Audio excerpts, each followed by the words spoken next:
Hagoy, nanasad ko magsaba-saba. Kay nitukar naman sa niya kung pagka-designer kunuhay ba. Hato na sa nintripa na tong saw. Naamang ko gi-order ba nga gold tip o kaning design para sa center sa tiles. Pero bisag dili tiles good, pwede ra gihapon ni siya sa vinyl. Atong design ng gamay para manindot sa siya gamay.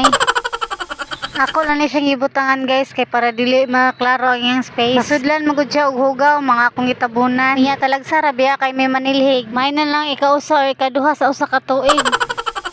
May ni guys ba kayo ginig panilhig na mo dili na mamasok ang hugaw. Once mapasok manggod ang hugaw dito sa mga ipapilit nga vinyl, mga tangtang manggod ang vinyl. Hindot ni siya nga design guys. Kay makadungag manggod siya sa attraction sa inyong palibot. Gold akong gipili guys kay wala ko lain nga ma-match sa white. Mauni nga gi gold white na lang nako ang among kwarto. Dali ra kay kumahuman diri guys kay kwarto ra man akong butangan og ingon ani. Ako sa silhigan guys para di mo pilit ang abog sa sticker. Ang tawag di ani akong gigamit guys kay ceramic tile. Adhesive gyapon ni siya guys kay nani siya sticker ipapilit ra nimo siya diretso. CM day ni akong gigamit diri sa kwarto guys kay ang ako amang kong vinyl diri kay 60 by 60. Ibagay ra nako ang iyang size ako ang vinyl. Pero napay laing size ani niya nga available guys 1 cm and 1.5 cm depende ninyo kung unsa inyong gusto. Napa sa laing color aside sa gold guys napa sila silver and black depende kung unsay mabagay sa iyong tema. Wa man ko laing mabagay sa white guys ang gold ra so gold ako ang i-order. Dili ra ni siya sa sahog, pwede i-decorate guys, pwede sa di siya sa mga bongbong, sa drawer, bisag asa ninyo gusto. Sa gusto mo palit og ingon ani guys, akong i-share ninyo ang link. I-check lang ninyo sa comment section. Grabe na jud kasagbot diri guys ba. May gani kay na ako tigsilhig. Kabuutan naman lang jud sa among bata. Matabang jud ni siya sa mama. Pero ang sagbot gilahos lang dito hulog sa hagdanan, porteng syagit sa mga tao sa ubos.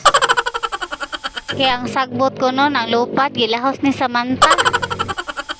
Puwerting sukuha sa amahan. Kay siya'y natagbaw og pamunit sa gitagak nga sagbot ni Samantha. Ang among Samantha porting dagana.